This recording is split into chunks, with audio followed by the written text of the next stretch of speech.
Welcome to my channel एक knowledge. सो viewers, drama मैं की अगली एपिसोड में आप देखेंगे कि आसिम खान अपने घर में एक पार्टी अरेंज करता है इतना बड़ा प्रोजेक्ट हासिल करने की खुशी में, जो पहले आयरा के पास था, जिसका सदमा आयरा को होता है, मगर उसे फिर भी मुबशरा को अप्रिशिएट करना पड़ता है।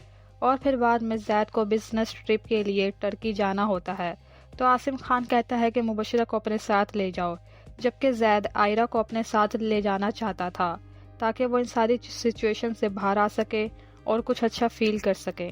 मगर आसिम खान इस पर एतराज़ करता है और फिर जैद को मुबशरा को ही अपने साथ ले जाना पड़ता है।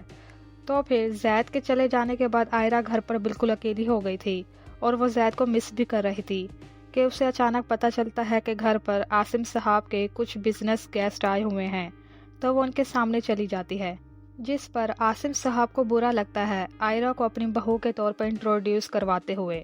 मगर आयरा एक शख्स को पहचान लेती है और उससे सवाल करती है कि आप बता सकते हैं कि वो ईमेल आपको किसने भेजी थी जिसमें फ़खर कंपनी की बदनामी हुई थी और उनके हाथ से प्रोजेक्ट वापस ले लिया गया। तो फिर वो आदमी कहता है कि ज़रूर, मैं ये इन्फॉर्मेशन निकाल कर आपको दे सकता हूँ। तो इस बात पर आसिम साहब को अच्छा नहीं लगता आयरा का इस तरह से आना और मेहमानों से सवाल करना, तो वो उनके चले जाने के बाद आयरा की खूब क्लास लगाता है। तो फिर आयरा भी चुप नहीं रहती और आगे से आसिम साहब से पूछती है कि आप मुझे बता सकते हैं कि आप मुझे इतना नापसंद क्यों करते हैं। तो आसिम साहब कहता है कि मेरा घर का खाकर मेरे दुश्मनों से हाथ मिलाने वाली को मैं कभी भी अपनी बहू नहीं मान सकता। और यहीं पर यह एपिसोड ख़त्म हो जाती है। सो व्यूवर्स, ये सारे सीन देखेंगे हम आने वाले एपिसोड में। अगर आपको वीडियो पसंद आई हो तो लाइक और कमेंट करके ज़रूर बताइएगा और आने वाली वीडियोस के लिए मेरे चैनल को सब्सक्राइब भी कीजिए। आप देख रहे हैं AK नॉलेज।